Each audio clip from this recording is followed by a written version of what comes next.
আসসালামু আলাইকুম রহমতুল্লাহি ওবরাকাতুহ ইন্নাল হামদুলিল্লাহ ওয়াসসালাতু ওয়াসসালামু আলা রাসূলিল্লাহ ওয়া বা'দ। সহমর্মিতা ও সহযোগিতা একটি সমাজে ঐক্য এবং সৌহার্দ্য বজায় রাখে। এটি পারস্পরিক বিশ্বাস ও সম্মানের ভিত্তি গড়ে তোলে। সহযোগিতা সমাজের ব্যক্তিদের মধ্যে দৃঢ় সম্পর্ক গড়ে তুলতে সহায়ক হয় এবং পারস্পরিক বোঝাপড়া, সম্মান এবং সকলের কল্যাণের জন্য একসঙ্গে কাজ করার ক্ষমতা বৃদ্ধি করে। যখন ব্যক্তিরা সহযোগিতা করে তখন এটি সামাজিক সম্পর্ককে মজবুত করে, সংঘাত কমায়। সহযোগিতা এমন একটি ইতিবাচক পরিবেশ সৃষ্টি করতে পারে যেখানে স্থিতিশীলতা ও শান্তি প্রতিষ্ঠিত হয়। প্রিয় দর্শক, আমাদের আজকের বিষয় ইসলামের দৃষ্টিতে পারস্পরিক সহযোগিতা। প্রিয় দর্শক শ্রোতা, কাছে এবং দূরে যেখানে আছেন সবাইকে স্বাগত জানাচ্ছি যমুনা টেলিভিশনের নিয়মিত আয়োজন in the name of Allah with বেয়ারবি কেবলস অনুষ্ঠানে। আপনাদের সাথে আছি আমি নিজাম বিন মুহিব। অনুষ্ঠানটি টিভি সেটের পাশাপাশি যমুনা টেলিভিশনের ফেসবুক পেজে সরাসরি সম্প্রচারিত হচ্ছে। দর্শক, আপনারাও যোগ দিতে পারেন আমাদের সাথে এই অনুষ্ঠানে। সরাসরি ফোন করতে ডায়াল করুন 02-9824-052 নম্বরে। অতিথি হিসাবে আজ আমাদের সাথে যুক্ত হচ্ছেন দেশের খ্যাতনামা স্কলার, আস-সুন্নাহ ফাউন্ডেশনের সম্মানিত চেয়ারম্যান শেখ আহমদুল্লাহ। আসসালামু আলাইকুম রহমতুল্লাহ। আসসালামু রাহমাতুল্লাহি ওয়া বারাকাতুহু। শেখ, কেমন আছেন? জি, আল্লাহ তাআলার শুকর, আলহামদুলিল্লাহ। আপনাকে যমুনা টেলিভিশনের এই জীবন ঘনিষ্ঠ আয়োজনে স্বাগত জানিয়ে আমরা শুরুতেই আপনার কাছ থেকে জানতে চাই, পারস্পরিক সহযোগিতাপূর্ণ সম্পর্ক আমাদের মধ্যে বজায় থাকা কতটা গুরুত্বপূর্ণ? ধন্যবাদ আপনাকে। আলহামদুলিল্লাহ, আসসালাতু ওয়াসসালামু আলা রাসূলিল্লাহ। আল্লাহ রাব্বুল আলামিন আমাদেরকে কল্যাণমূলক কাজে, ভালো কাজে এক অন্যের সহযোগী হতে বলেছেন। আল্লাহ বলেছেন, তাআওয়ানু আলাল বিররি ওয়াত তাকওয়া ওয়া লা তাআওয়ানু আলাল ইসমি ওয়াল উদওয়ান। তোমরা ভালো কাজ, তাকওয়ার কাজ, এ ধরনের অন্যের সহযোগী হবে, একে অন্যের সাথে কোঅপারেশন করবে এবং সহমর্মিতা প্রদর্শন করবে। এই পারস্পরিক সহযোগিতার উপর ভিত্তি করেই মুসলিম সমাজ কল্যাণমুখী সমাজ হিসেবে প্রতিষ্ঠিত হয়। আল্লাহ রাব্বুল আলামিন সেজন্য মুসলমানদেরকে যে কোনো কল্যাণের কাজে, ভালো কাজে কাউকে সহযোগিতা করতে নির্দেশ করেছেন। নবী করিম সাল্লাল্লাহু আলাইহি ওয়াসাল্লাম আমাদেরকে বিভিন্নভাবে উৎসাহিত করেছেন আমরা যেন যে কেউ কোনো ভালো উদ্যোগ নিবে, ভালো কাজ করবে, আমরা যেন তার সাথে সহযোগী হই। কিন্তু একই সাথে ইসলামের সহযোগিতার একটা মূলনীতি আমাদেরকে শিক্ষা দিয়েছে, সেটি হলো যে আমরা যেন অন্যায় কাজ, সীমালঙ্ঘন কাজ, পাপের কাজ, এই সমস্ত কাজে যেন কেউ কারোর সহযোগিতা না করি। আল্লাহ বলেছেন, ওয়ালা তাআওয়ানু আলাল ইসমি ওয়াল উদওয়ান। তোমরা পাপ এবং সীমালঙ্ঘনের কাজে কেউ কারোর সহযোগী হয়ো না। এই আয়াতের আলোকে যখনই কেউ ভালো কাজ করবে আর আমি সেখানে সহযোগিতা করব, আমাকে আল্লাহ তাআলা তার জন্য যেমন রিওয়ার্ড দিবেন, পুরস্কার দিবেন, আজার বিনিময় দিবেন, ঠিক একই ভাবে কেউ কোনো মন্দ কাজ, খারাপ কাজ করলে যদি সেটাতে কেউ গিয়ে সহযোগিতা করেন, কোন প্রকার হেল্প করেন, তার সে কাজের পার্টনার হয়ে যান, সহযোগীর ভূমিকা অতীর্ণ হন, তাহলে সেক্ষেত্রে তাকে তার সে পাপের দায় এবং বোঝাও বহন করতে হবে। তো এই জন্য একজন মুসলিম সবসময় এই মূলনীতিটা মাথায় রেখে চলবেন। শরীয়তের শত শত সহস্র মাসআলা উৎকলিত হয়, আবিষ্কৃত হয় এই মূলনীতি থেকে যে কল্যাণমূলক কাজে, তাকওয়ার কাজে একে অন্যের সহযোগী হতে হবে, পাপ এবং সীমালঙ্ঘনের কাজে কেউ কারোর সহযোগিতা আমরা করব না। এই একটা মূলনীতিকে মাথায় রাখলে পৃথিবীতে কল্যাণ দ্বারা পৃথিবী পরিপূর্ণ হয়ে যাবে, পৃথিবী অনিষ্ট থেকে রক্ষা পেয়ে যাবে। যত মানুষ পাপাচার করে সে একা পাপাচার করে না, একা অপরাধ করতে পারে না। বেশিরভাগ ক্ষেত্রেই এই সমস্ত ক্ষেত্রে দেখা যায় যে অন্যদের সহযোগিতার প্রয়োজন হয়। সমাজের মানুষ যখন আল্লাহ ভীরু হবে, একজন মুসলমান যখন অন্যায় কাজে সহযোগিতার কাজ থেকে নিজেকে বিরত রাখবে, তখন অপরাধের মাত্রা অনেকখানি কমে আসবে। অতএব কল্যাণমুখী সমাজ বিনির্মাণে ভালো কাজে সহযোগিতা আর মন্দ কাজে পারস্পরিক সহযোগিতা থেকে বিরত থাকা, এই দুটির কোনো বিকল্প পথ আমাদের সামনে নেই। বিধায় এই দুটির চর্চা সমাজের মধ্যে বাড়াতে হবে, ইসলামের এই শিক্ষাটাকে আমাদের মধ্যে ধারণ করতে হবে। আশা করি আমাদের দর্শকরা সেই শিক্ষা ধারণ করবেন ইনশাআল্লাহ। আমরা জানতে চাই যে এই যে পারস্পরিক সহযোগিতা, সেটা আমরা চাইলেই পরিবার থেকেই আমরা শিখতে পারি। পরিবার থেকে পারস্পরিক সহযোগিতা আমরা কিভাবে শিখতে পারি বলে আপনি আমাদের দর্শকদেরকে জানাতে চান? ধন্যবাদ আপনাকে। একটি সুষ্ঠু, সুন্দর পরিবার গঠন করবার জন্য নবী সাল্লাল্লাহু আলাইহি ওয়াসাল্লামের একটা মূলনীতি শেখানো আছে। তিনি বলেছেন, মাল্লাম ইউআক্কির কাবীরানা ফালাইসা মিন্না। যে ব্যক্তি বড়দের সম্মান করে না সে আমার উম্মত নয়। একই হাদিসে তিনি বলেছেন, মাল্লাম ইয়ারহাম সাগীরানা ফালাইসা মিন্না। যে ব্যক্তি আমাদের ছোটদেরকে স্নেহ করে না সে আমার উম্মত নয়। তাহলে পরিবারের ছোটরা যখন বড়দেরকে শ্রদ্ধা করবে, রেসপেক্ট করবে, তাদের সামনে আগ বেড়ে কথা বলবে না, অসৌজন্যতামূলক আচরণ করবে না, অভব্যতা করবে না। আবার বড়রাও যখন ছোটদের প্রতি স্নেহশীল হবেন, মমতাময়ী হবেন, তখন কিন্তু পরিবারের মধ্যে একটা ভালো দৃষ্টান্ত স্থাপিত হবে এবং পরিবারের মধ্যে পারস্পরিক সহযোগিতার একটা সম্পর্ক তৈরি হবে। আজকাল আমরা দেখি যে ভাই ভাই, ভাই বোন, এমনকি স্বামী স্ত্রী পরস্পরকে সহযোগিতার মানসিকতার চাইতে খবরদারির মানসিকতা এবং আধিপত্যের মানসিকতা, স্বার্থপরতার মানসিকতা আমরা বেশি লালন করি। সহযোগিতা আর স্বার্থপরতা দুইটা সম্পূর্ণ বিপরীতমুখী অবস্থা। আমরা যখন পরিবার বলি কিংবা সমাজ বা আমাদের নিজস্ব সার্কেল এবং বলের কথা বলি, সেখানে যখন আমরা পরস্পরের সাথে সহযোগিতায় অবতীর্ণ হব, সহযোগীর ভূমিকায় অবতীর্ণ হব, তখন কিন্তু সেখানে খুব স্বাভাবিকভাবেই আপনার সৌজন্যতামূলক পরিবেশ আসবে এবং স্বার্থপরতার যে আপনার খারাপ দিক, সেটা থেকে আমরা পরিবার এবং সমাজকে মুক্ত করতে পারবো। পরিবারের সেজন্য নবী সাল্লাল্লাহু আলাইহি ওয়াসাল্লামের অন্যান্য হাদিসগুলোকে চর্চা করার কোনো বিকল্প নেই। যেমন যেটা বললাম যে বড়দেরকে সম্মান করা, ছোটদেরকে স্নেহ করা, প্রত্যেককে যার যার কর্তব্য সচেতন হওয়া। আমরা আজকাল অধিকার সচেতন সবাই, অধিকার সচেতন হওয়া ভালো, কিন্তু কর্তব্য সচেতন হওয়াটা তার চাইতে ভালো বা তার চাইতে গুরুত্বপূর্ণ। যে আমার উপরে কি কর্তব্য আছে, আমি সেই কর্তব্যটা পালন করব, সেটা আমি আদায় করব। সো সেই জায়গা থেকে যদি আমরা দায়িত্বশীলতার পরিচয় দেই এবং দায়িত্বশীল ভূমিকা রাখি, ইনশাআল্লাহ বিদিন আমাদের পরিবারের মধ্যে পারস্পরিক কোঅপারেশন, ভাই ভাইকে, ছোট ভাই বড় ভাইকে, বড় ভাই ছোট ভাইকে, ভাই বোন, স্বামী স্ত্রী, মা বাবা একে অন্যকে আপনার সহযোগিতা করবে ইনশাআল্লাহ, যদি আমরা পরস্পরের হক এবং অধিকার সম্পর্কে আমরা দায়িত্বশীল হই এবং কর্তব্য সচেতন করি ইনশাআল্লাহ। উস্তাজ, আপনার কাছে আসবো আবার আমরা ছোট্ট একটি বিরতির পর। প্রিয় দর্শক, আপনারা দেখছেন যমুনা টেলিভিশনের নিয়মিত আয়োজন in the name of Allah with BRB cables. অনুষ্ঠানের এই পর্যায়ে ছোট্ট একটি বিরতির সময় হলো, আমাদের সঙ্গেই থাকুন। প্রিয় দর্শক, আবারও স্বাগত জানিয়ে শুরু করছি in the name of Allah with BRB cables. আমাদের আজকের বিষয় ইসলামের দৃষ্টিতে পারস্পরিক সহযোগিতা। আর এই গুরুত্বপূর্ণ বিষয় আলোচনা উপস্থাপন করছেন আমাদের প্রিয় স্কলার শেখ আহমদুল্লাহ। শেখ, আপনাকে আরও একবার স্বাগত জানাচ্ছি। আমরা জানতে চাই আপনার কাছে যে অফিস আদালতে আমরা অনেক সময় এই যে পারস্পরিক সৌহার্দ্যপূর্ণ সম্পর্ক বজায় রাখি না। কখনো কখনো দেখা যায় আমি একটা কাজ পারি, সেই কাজটা আরেকজন আমার কাছ থেকে শিখতে আসলে আমি বলি যে না, আমি এটা পারি না। অর্থাৎ এইরকম যে আমি যদি তাকে কাজটা শিখিয়ে দেই, সে হয়তো বসের কাছে অনেক ভালো হয়ে যাবে, বস তাকে অনেক ভালোভাবে মূল্যায়ন করবে, এইরকম একটা হিংসা অনেক সময় কাজ করে।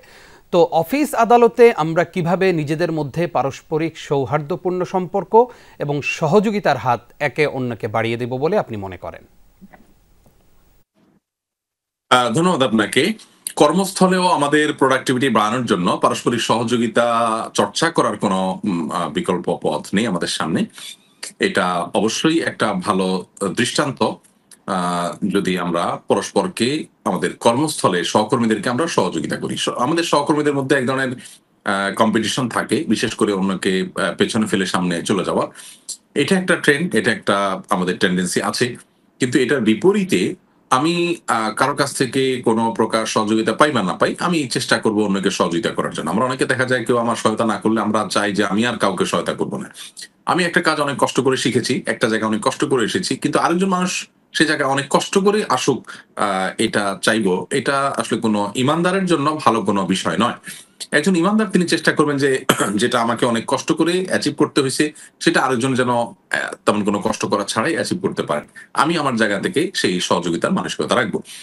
কিন্তু এই সহযোগিতাগুলো কোনো কোনো ক্ষেত্রে সহযোগিতা করে আমরা বিনিময় গ্রহণ করলে, সুবিধা গ্রহণ করলে সেটা হারাম এবং অনৈতিক কাজ হয়। যেমন আমি কোনো জায়গায় এমন কোনো চেয়ারে, এমন কোনো জবে আছি যেখানে আমি আমার ক্লায়েন্টকে, কাস্টমারকে সার্ভিস দিয়ে আমার কর্তব্য, কিন্তু সেখানে সহযোগিতার নাম দিয়ে আমি সেখানে যদি তার কাছ থেকে কোনো সুবিধা গ্রহণ করি, সেটা কিন্তু উৎকোচ হবে।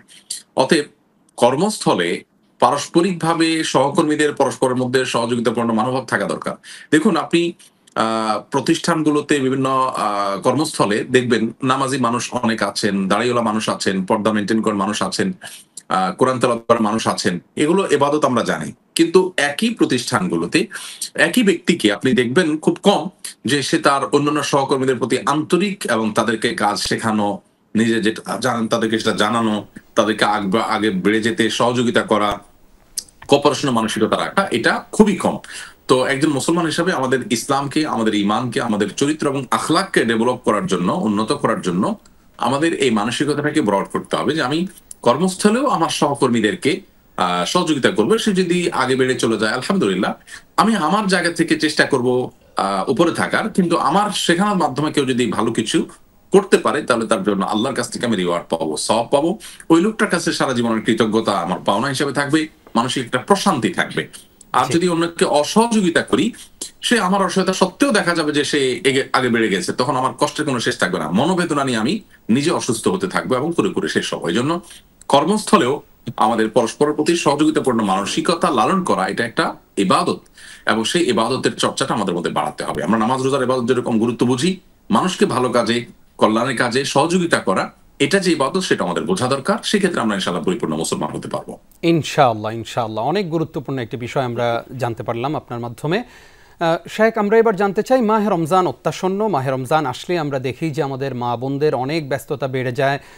সাহারি তৈরি করা, ইফতারি তৈরি করা এবং পরিবারের সবার এক একজনের পছন্দ এক এক রকম, সেই অনুযায়ী খাবার তৈরি করাতে তারা ব্যস্ত থাকেন। রমজানের এই পুরো সময়টাতে আমরা স্বামী হিসাবে, ভাই হিসাবে, সন্তান হিসাবে আমাদের সেই মা বোনদেরকে আমরা কিভাবে সহযোগিতার হাত আমরা সম্প্রসারিত করতে পারি? ধন্যবাদ আপনাকে। আমরা বিরতির আগে যেটি বলছিলাম যে স্বার্থপরতার এই পৃথিবীতে একজন ভালো মুসলিম তিনি আদর্শ এবং ভালো মুসলিম হতে হলে তাকে অবশ্যই স্বার্থপরতার এই গণ্ডির বাহিরে তাকে আসতে হবে, এই জায়গা থেকে তাকে ঊর্ধ্বে উঠতে হবে, এবং সেটার জন্যই তার অন্যের কল্যাণ কামনা করা, অন্যকে কল্যাণের পথে নিয়ে যাওয়ার মানসিকতা থাকতে হবে। নবী সাল্লাল্লাহু আলাইহি ওয়াসাল্লাম বলেছেন, দিন অন্নাসিহা, দিন পুরাটাই হলো কল্যাণ কামনা করা, সবার কল্যাণ কামনা করতে হবে। সেই জায়গা থেকে আমাদের সহযোগিতার মানসিকতা এবং মনোভাব সবার জন্যই প্রদর্শন করতে হবে, পোষণ করতে হবে। সেই জায়গা থেকে নিজের পরিবারের সদস্য, সেই জায়গা থেকে নিজের পরিবারের সদস্য যারা আছে তাদের সাথে আমাদের সহযোগিতাপূর্ণ মনোভাব থাকতে হবে। নিজের স্ত্রীর কাজে সহযোগিতা করে, এটা নবী করিম সাল্লাল্লাহু আলাইহি ওয়াসাল্লামের গুরুত্বপূর্ণ একটা সুন্নাহ। তিনি তার স্ত্রীকে ঘরোয়া কাজে সহযোগিতা করতেন, সেলাই করা, রান্না করা, অন্যান্য কাজে পর্যন্ত তিনি সহায়তা করেছেন। তিনি এত ব্যস্ত থাকা সত্ত্বেও মানবতার মুক্তির দূত হয়েও যদি ফ্যামিলির কাজে সহযোগিতা করেন, তাহলে আমরা নিজেদের জায়গা থেকে আমাদের স্ত্রী, আমাদের পরিবারের সদস্যরা তাদের সাথে তাদের ব্যক্তিগত কাজে, ঘরোয়া কাজে আমাদের সহযোগীর ভূমিকা অবতীর্ণ হওয়াটা সুন্নাহ, এখান থেকে বোঝা যায়। তো এইভাবে আমরা যদি সহযোগিতার চর্চাটা এবং মানসিকতাটা নিজেদের ভিতরে লালন করতে পারি, তাহলে আমাদের চারিত্রিক উন্নতি ঘটবে এবং ভালো মুসলমান আমরা হতে পারবো ইনশাআল্লাহ। তারা একই কথা স্ত্রীদের জন্য প্রযোজ্য, তারাও স্বামীর কাজে সহযোগিতা করবেন এবং সন্তানরা বাবা মার কাজে সহায়তা করবেন। আজকাল এগুলো দেখা যায় না, আজকাল সন্তানরা নিজেদের পড়াশোনা নিয়ে ব্যস্ত, বন্ধু বান্ধব নিয়ে ব্যস্ত। মা বাবার কাজে সহযোগী হওয়া, মায়ের কাজে মেয়েরা সবাই মিলে সহায়তা করা, বাবার কাজে সহায়তা করা। জি, জাযাকাল্লাহ খাইর। উস্তাদ, আসবো আপনার কাছে আবারও ইনশাআল্লাহ আরও একটি বিরতির পর। প্রিয় দর্শক, আপনারা দেখছেন আপনাদের প্রিয় আয়োজন in the name of Allah with BRB cables. সময় হলো আবারও ছোট্ট একটি বিরতি নেবার, আশা করছি সঙ্গেই থাকবেন। প্রিয় দর্শক, আরও একবার স্বাগত জানাচ্ছি আপনাদেরকে। দেখছেন in the name of Allah with BRB cables. আমাদের আজকের বিষয় ইসলামের দৃষ্টিতে পারস্পরিক সহযোগিতা।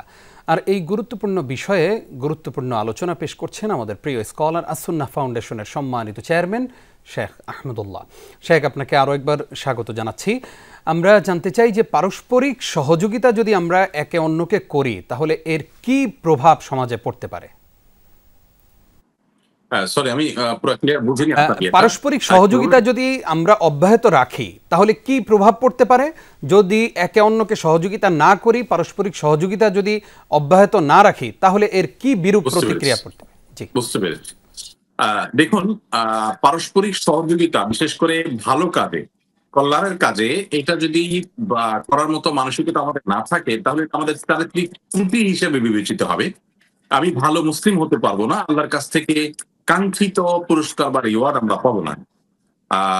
আমাদের অনেক তরুণ আছেন যে তাদের বন্ধুদের নানান খারাপ কাজে তারা সহযোগী ভূমিকা অবতীর্ণ হন। তো সরকারি বা বেসরকারি কোথাও কোনো চাকরি করে না, তার বস বা কর্তৃপক্ষ তাকে অন্যায় কোনো নির্দেশ করেছে, সেটাকে তামিল করে তার সে অন্যায় কাজে সহযোগিতা করছেন। তো এগুলো তো অবশ্যই নিন্দনীয় সহযোগিতা এবং খারাপ সহযোগিতা। কিন্তু ভালো কাজের সহযোগিতা যদি কেউ করার সুযোগ থাকে, অথচ সে সুযোগটাকে হেলায় হারায়, সে সুযোগটাকে নষ্ট করে, যদি সহযোগিতা না করে, তাহলে সে ভালো মুসলিম হতে পারলো না। এবং কোনো কোনো ক্ষেত্রে সহযোগিতা করাটা ফরজ, তো সেক্ষেত্রে সে ফরজ তরফের গুনাহগার হবে। এটা ভ্যারি করে আসলে যে সিচুয়েশনটা কেমন, সহযোগিতা কোন বিষয়ে করবে। বিষয়টা যদি ভালো হয়, কল্যাণের কাজ হয়, ডেফিনেটলি সহযোগিতা করা উচিত। আর যদি বিষয়টা এরকম হয় যে যে সহযোগিতা করার জন্য ক্যাপাবল সে না করলে আর কেউ করবে না এবং লোকটা অনেক বেশি ক্ষতিগ্রস্ত হবে, তখন তার জন্য সহযোগিতা করাটা আবশ্যক হয়ে যায় যদি তার সেই ক্যাপাসিটি থাকে, তার সক্ষমতার মধ্যে থাকে। তো এই জন্য সহযোগিতা না করলে, ভালো কাজে কল্যাণের কাজে একে অন্যের সাথে কোপারেশন না করলে সেটা অপরাধ হবে ইসলামের দৃষ্টিকোণ থেকে, পাপাচারের মধ্যে পড়বে।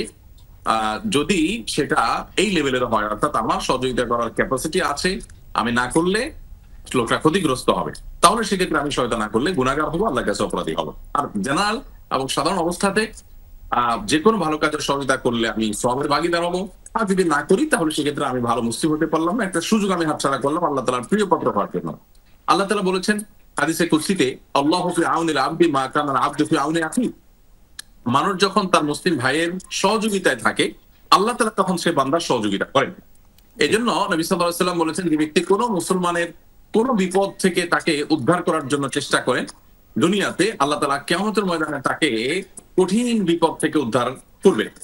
এই জন্য একজন মুসলমান যখন অন্য প্রতি সহমর্মী এবং সহযোগীর ভূমিকায় অবতীর্ণ হবে, তখন সে আল্লাহর কাছ থেকে দুনিয়াতে এবং আখিরাতে রিওয়ার্ড পাবে, আল্লাহর কাছ থেকে সে অলৌকিকভাবে সহযোগিতা পাবে ইনশাআল্লাহ। এই জন্য বান্দার সহযোগিতা, মানুষের সহায়তা যতক্ষণ আমরা করবো ততক্ষণ মতো আল্লাহ আমাদের সহযোগিতা করবেন। এই মানসিকতা আমাদের লালন করতে হবে। আমি আবারও বলছি যে স্বার্থপরতার এই পৃথিবীতে আমরা আত্মকেন্দ্রিক, আমরা নিজের বাইরে চিন্তা করি না, আরেকজন সহায়তা আমি কেন করবো, কি দরকার, কি ঠেকা পড়েছে, আমার একটা মানসিকতা আমাদের। জাযাকাল্লাহ খাইর, জাযাকাল্লাহ খাইর উস্তাদ, অনেক গুরুত্বপূর্ণ বিষয় আমরা জানতে পেরেছি, আপনাকে ধন্যবাদ। প্রিয় দর্শক, এতক্ষণ আপনারা দেখছিলেন যমুনা টেলিভিশনের নিয়মিত আয়োজন in the name of Allah with BRB cables. সময় হলো বিদায় নেবার, আশা করছি আগামী পর্ব দেখবেন, সেই প্রত্যাশায় বিদায় নিচ্ছি আমি নিজাম বিন মুহিব। আসসালামু আলাইকুম ওয়া রাহমাতুল্লাহি ওয়া বারাকাতুহু।